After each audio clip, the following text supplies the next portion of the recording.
A casa. O pôr do sol sempre foi um marco na vida de Maria, a bela garota de cabelos avermelhados e simpáticos, como a sua voz doce e típica de crianças da sua idade. Maria tinha 7 anos e há 2 meses tinha se mudado com sua mãe para a famosa casa do fim da Rua 66. Todos no bairro diziam que ninguém se mudava para aquela casa há mais de 30 anos, e o que diziam as pessoas mais velhas da região é que após um incêndio acidental, que provocara a morte de um garotinho, a casa ficara fechada e assim seguia há tanto tempo. Mas para a mãe de Maria, que após a morte de seu pai estava passando por uma dificuldade financeira, aquela casa passaria a ser o lar das 3, durante longos anos. Sim, na casa estava Maria, sua mãe Carla, e sua irmã mais velha Márcia. Embora a diferença de idade entre as duas fosse muito grande, Maria e Márcia sempre estavam em conflito uma com a outra. Maria sabia que Márcia era adotada, mas não entendia o motivo de seu ódio por ela, surgindo daí a ideia de nunca as deixar no mesmo quarto. No primeiro mês dentro da nova casa, Maria sentiu que aquela casa realmente fazia jus aos comentários maldosos das pessoas vizinhas, que sempre diziam ver o espírito do garotinho morto, ou até mesmo ver coisas se mexendo através das janelas, ou ouvir vozes de menino pedindo ajuda. A casa não era grande e, devido à idade, era bem velha diante das casas recém-construídas ou reformadas da Rua 66.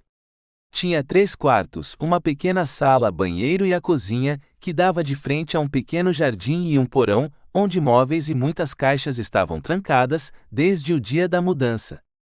Quando a mãe de Maria conseguiu o empréstimo para comprar a casa, foi informada pelo corretor de que não existia mais ninguém da família que morou lá. Não havia herdeiros, seja do lugar ou do nome de seus moradores. Ele também confirmou que um acidente havia acontecido na casa, e que após a morte do garoto, os pais e a filha mais velha tinham se mudado para outro país. A casa ficou trancada, até a informação de que todos tinham morrido em um trágico acidente. Sendo assim, o governo tomou posse da casa, e desta forma, agora estava sendo passada para a mãe de Maria. No dia da mudança para a nova casa, Carla deixou que as filhas escolhessem seus quartos. Maria teve que ficar com o menor, que tinha a janela com vista para o pequeno jardim. Ela não se importou com isso, pois tinha gostado da forma como o quarto tinha sido decorado, e o papel de parede parecia estar muito limpo e bem conservado, embora fosse de 30 anos atrás. Na primeira noite após o jantar, os primeiros sons estranhos foram ouvidos, vindos da parte de cima, onde ficava o quarto de Carla.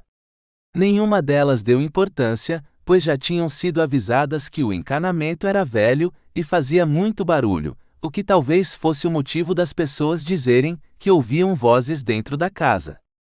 Quando se preparava para deitar, Maria ouviu um som vindo de seu armário, que assim como a maioria dos móveis, fazia parte da mobília antiga da casa. Ela até procurou por ratos, mas a única coisa que encontrou foi uma barata morta e seca. Já era 1 hora da manhã, quando Maria foi acordada por alguém puxando sua coberta. Ela ligou o abajur, mas não tinha ninguém em seu quarto e, sonolenta, adormeceu novamente. Quando acordou pela manhã, percebeu que seu cobertor estava no chão próximo à janela, e o que a deixou intrigada foi a forma que ele estava jogado. Era como se alguém tivesse passado o resto da noite ali, deitado e coberto pelo cobertor. Ela não deu importância, mas com o passar dos dias, as mesmas coisas foram acontecendo. Os barulhos foram ficando mais altos e apenas Márcia dizia não ouvir nem sentir nada na casa. Já a mãe de Maria estava começando a se assustar, e em um dia após acordarem com gritos vindos do porão, Carla decidiu procurar pela imobiliária para que fosse feita uma revisão na casa. Neste dia, Maria tinha ficado no quarto e sua mãe tinha saído cedo com sua irmã. Maria abriu os olhos sem coragem para levantar.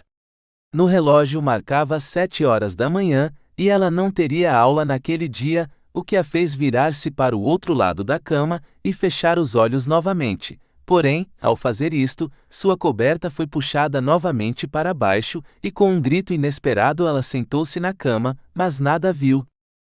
Um pequeno barulho surgiu debaixo de sua cama e o medo tomou parte de seu corpo, que tremia com o frio da manhã. Aos poucos ela foi tomando coragem para abaixar-se e olhar embaixo da cama. Com calma ela foi se curvando na cama, até que sua visão ficou de ponta cabeça, e bem devagar ela foi levantando o lençol, até ter a visão que queria. Nada havia embaixo da cama e ela, já calma, levantou o corpo para sentar-se novamente, quando parado à sua frente, estava um garoto em decomposição. Seu grito ecoou o ambiente e retornou mais alto aos seus ouvidos, fazendo com que seu coração explodisse em palpitações aceleradas. A imagem do garoto era a mais terrível de todas. Sua pele, clara e desgastada em algumas partes, demonstrava que o mesmo ainda estava conservado, mas bem deformado. Ela fechou os olhos o mais forte que pôde, com a intenção de que a imagem fosse embora, mas não adiantou. O garoto estava agora, apontando para baixo da cama, e seu rosto, parte em decomposição e parte quase normal, mostrava que, além de possivelmente ter tido um belo rosto, tinha os olhos verdes esmeraldas, que carregavam uma tristeza imensa e obscura. Sua pequena mão demonstrava um dedo indicador, que agora restava apenas o osso nu, sem nenhuma pele para cobri-lo, apontando rapidamente para baixo da cama, o que fez Maria entender que ele queria mostrar algo que estava bem abaixo de seu corpo. Tremendo e horrorizada, Maria empurrou sua cama com dificuldade para a parede e percebeu que um pequeno objeto denunciava a presença de uma porta naquele chão. O objeto, que se tornou um puxador, abriu uma porta para o terror. Quando ela conseguiu levantar a porta pesada e antiga, um cheiro infernal a fez ficar tonta de início e depois com enjoo. Estava escuro no buraco e ela, mesmo aterrorizada, abriu as cortinas para que a luz do dia iluminasse seu quarto, e quando ela se aproximou para olhar dentro do buraco, seu pavor quase a matou de infarto. Deitado em um pequeno cubículo, estava o corpo do que só poderia ser aquele garoto que estava bem à sua frente, olhando junto a ela, o buraco fedido. Ela então criou coragem após um longo tempo com a mão no coração, e então disse quase inaudível para o ser em sua frente: "Este é você, certo?" Ele balançou a cabeça em sinal positivo, e ela perguntou confusa com a situação, o motivo daquilo, e a resposta foi única. Eu descobri que minha irmã adotada era como um demônio. Maria foi invadida novamente pela onda de terror e com a voz trêmula perguntou: Papéis? Um demônio? Sua irmã? A única resposta que obteve foi o dedo de osso, apontando para uma parte do buraco, bem abaixo dos pés do corpo. Ela abaixou e viu uma pequena pasta. Ao pegá-la, viu que era muito antiga e que, além de papéis, tinha algumas fotografias da mesma pessoa. Uma garota com cerca de 10 anos estampava cada foto de forma diferente, mas sempre com o mesmo rosto e sorriso.